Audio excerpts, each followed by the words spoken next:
मोठी बातमी आपण पाहतोय। फसवून भाजपमध्ये काही लोकांना घेऊन जाण्याचा प्रयत्न केला जातोय। चंद्रकांत खैरे आणि अंबादास दानवे यांनी हा आरोप केलेला आहे।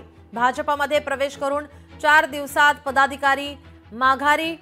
भाजपने शिवसेना उद्धव बाळासाहेब ठाकरे यांच्या पक्षातील पदाधिकारी आणि कार्यकर्त्यांना फसवून प्रवेश केल्याचा आता हा आरोप केला गेलेला आहे।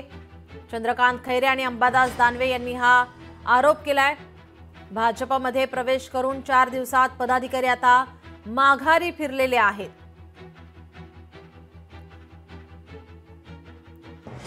अनेक पदाधिकारी यावेळी आपण पाहतोय। पालिका निवडणुकीच्या पार्श्वभूमीवर पक्ष बदल या ठिकाणी केला जात आहे। मात्र या ठिकाणी फसवून भाजपमध्ये काही लोकांना घेऊन जाण्याचा हा प्रयत्न आहे असा आरोप चंद्रकांत खैरे आणि अंबादास दानवे यांच्याकडून करण्यात आलेला आहे।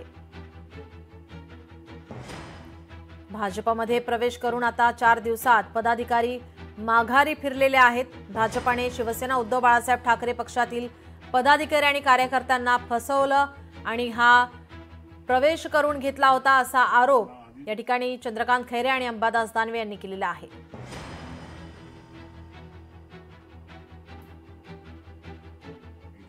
आता प्रत्यक्ष त्या ठिकाणी आम्ही अविनाशला तिकीट त्यावेळेस दिलं होतं आणि आत्ताही दिलं नगराध्यक्ष पदाचं। आठवड्याभरापूर्वी काही जणांना शिवसैनिकांना फसवून भारतीय जनता पार्टीमध्ये नेण्याचा प्रयत्न झाला होता। खरं तर ते मनाने गेले असावे असं आम्हाला त्यावेळेसच वाटलं नव्हतं, परंतु त्यांची एक प्रकारे फसवणूक झाली। पुन्हा 4 दिवसात ते वापस आले।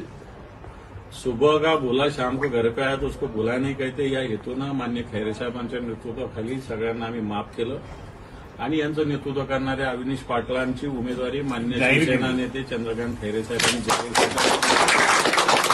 संघटना म्हणून शिवसेना म्हणून पुन्हा एकदा गंगापूर नगरपालिका। लोकशाही मराठी ऐका, पहा, जागरूक रहा।